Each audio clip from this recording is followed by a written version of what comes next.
4 چیزیں ایسی ہیں جو ہم بستری میں خیال رکھنا بہت ہی ضروری ہے، کیونکہ یہ 4 کام ایسے کام ہیں جو بالکل حرام اور ناجائز کام ہیں۔ وہ 4 کام کیا ہیں؟ غور سے سنیں اور سمجھنے کی کوشش کریں۔ نئی نسل کے نوجوان اس گناہ میں گرفتار ہو رہے ہیں، بہت تیزی کے ساتھ ہماری نئی نسل کے نوجوان اس کام میں گرفتار ہو رہے ہیں، اور اس کام میں گرفتار ہونے کی وجہ صرف اور صرف یہ ہے کہ انٹرنیٹ کی گندگی اور فحش فلمیں اور گندی فلموں کی وجہ سے لوگ اس کام میں گرفتار ہو رہے ہیں، اور دین سے دوری اور مسائل سے بہت دوری کی وجہ سے لوگ اس کام میں گرفتار ہو رہے ہیں۔ وہ گناہ اور وہ کام کیا ہیں؟ غور سے سنیں۔ بہت سارے لوگ علماء کرام کے پاس آتے ہیں اور پھر سوال کرتے ہیں کہ اورل سیکس یہ اسلام میں جائز ہے یا نہیں، یعنی عورت کے منہ میں، بیوی کے منہ میں شوہر شرمگاہ کو داخل کرے اور خود کو ڈسچارج کرے۔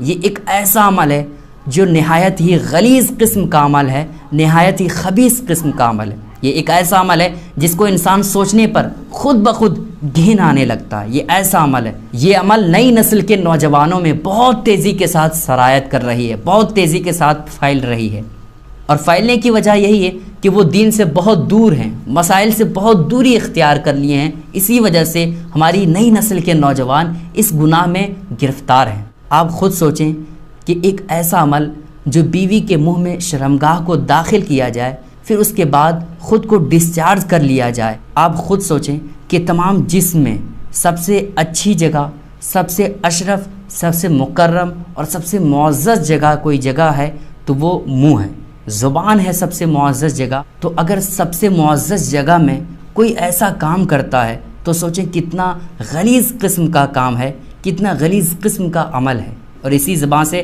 کھانا کھایا جاتا ہے، اور اسی زبان سے کلمہ شریف پڑھا جاتا ہے، اور دوسری چیزیں بھی پڑھی جاتی ہے۔ تو اس زبان میں کوئی شرمگاہ داخل کر کے کوئی ایسا غلط کام کرے تو سوچیں کس قدر کی گندگی اور کس قدر کی خبیث قسم کا عمل ہے۔ آپ غور کریں۔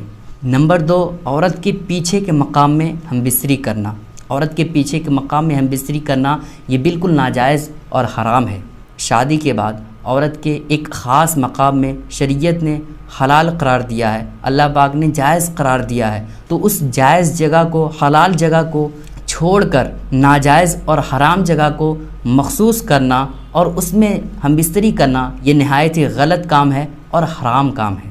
اس کی مثال تو اسی طرح سے ہے نا کہ ایک شخص کے سامنے ایک لذیذ اور بہت ہی عمدہ گوشت جو کہ حلال ہے وہ رکھا گیا ہے، اور دوسری طرف جو بالکل حرام گوشت ہے وہ سامنے رکھا گیا ہے، اور وہ شخص جو نہایت لذیذ قسم کا گوشت ہے اس کو چھوڑ کر کے حرام گوشت کو کھائے۔ اس کی مثال ایسے ہی اللہ پاک نے عورت کے ایک خاص مقام میں ہم بستری کرنا جائز قرار دیا ہے، اس جگہ کو چھوڑ کر کے پیچھے کے مقام میں ہم بستری کرنا یہ ناجائز اور حرام ہے۔ تو اس غلط کام سے بھی انسان کو بچنا چاہیے، کیونکہ شریعت نے اس کام کو غلط اور حرام قرار دیا ہے۔ نمبر 3، حیض و نفاس کی حالت میں، یعنی جب عورت حیض کی حالت میں ہو یا نفاس کی حالت میں ہو تو اس وقت ہم بستری کرنا ناجائز اور حرام ہے۔ جب عورت کو بچہ پیدا ہو تو اس کے بعد جو خون نکلتی ہے اس کے بعد ہم بستری کرنا یہ حرام ہے، یہ جائز نہیں ہے۔ جب تک وہ خون نکلنا بند نہ ہو جائے تب تک کہ شوہر کے لیے جائز نہیں ہے کہ اسے ہم بستری کرے، اور اس کو نفاس کہتے ہیں۔ اور اسی طرح سے حیض کی حالت میں یعنی پیریڈ کی حالت میں عورت سے ہم بستری کرنا یہ ناجائز اور حرام ہے۔ تو اس سے بھی بچنا چاہیے، کیونکہ اسلام میں اور شریعت میں یہ ناجائز اور حرام قرار دیا ہے۔ نمبر 4، یہ بھی ہماری نئی نسل کے نوجوان بہت تیزی کے ساتھ اس گناہ میں بھی، اس کام میں بھی بہت تیزی کے ساتھ آگے بڑھ رہے ہیں، بہت تیزی کے ساتھ اس گناہ میں گرفتار ہو رہے ہیں، اور اس کی وجہ بھی یہی ہے کہ انٹرنیٹ کی گندگی اور فحش فلمیں اور گندی فلموں کی وجہ سے ہماری نئی نسل کے نوجوان اس گناہ میں گرفتار ہیں۔ اور وہ گناہ یہ ہے کہ ٹی وی کے اسکرین پہ یا موبائل کے اسکرین پہ گندی فلمیں دیکھ کر، فحش فلمیں دیکھ کر کے اور اسی اسٹیپ کو فالو کر کے پھر بیوی سے ہم بستری کرتے ہیں۔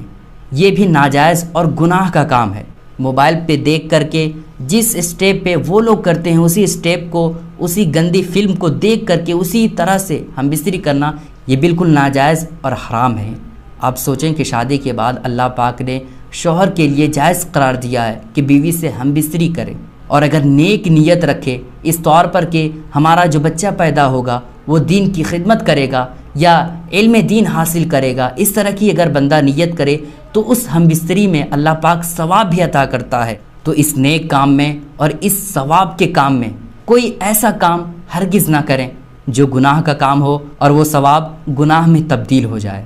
تو گندی فلمیں دیکھ کر کے اور بیوی سے اسی طریقے سے ہم بستری کرنا یہ ناجائز اور حرام کام ہے، اور اس کام سے انسان کو بچنا بہت ہی ضروری ہے، کیونکہ اسلام میں اس کی اجازت نہیں ہے، اسلام میں یہ ناجائز اور حرام ہے۔ آپ سے درخواست ہے کہ اس ویڈیو کو خوب شیئر کریں تاکہ جو لوگ غلط کام کر رہے ہیں، ایسا کام کر رہے ہیں جو شریعت نے ناجائز اور حرام قرار دیا ہے اور نہایت ہی گندگی کام کر رہے ہیں، وہ اس کو جان سکیں اور اس پر عمل کر سکیں۔ السلام علیکم ورحمۃ اللہ وبرکاتہ۔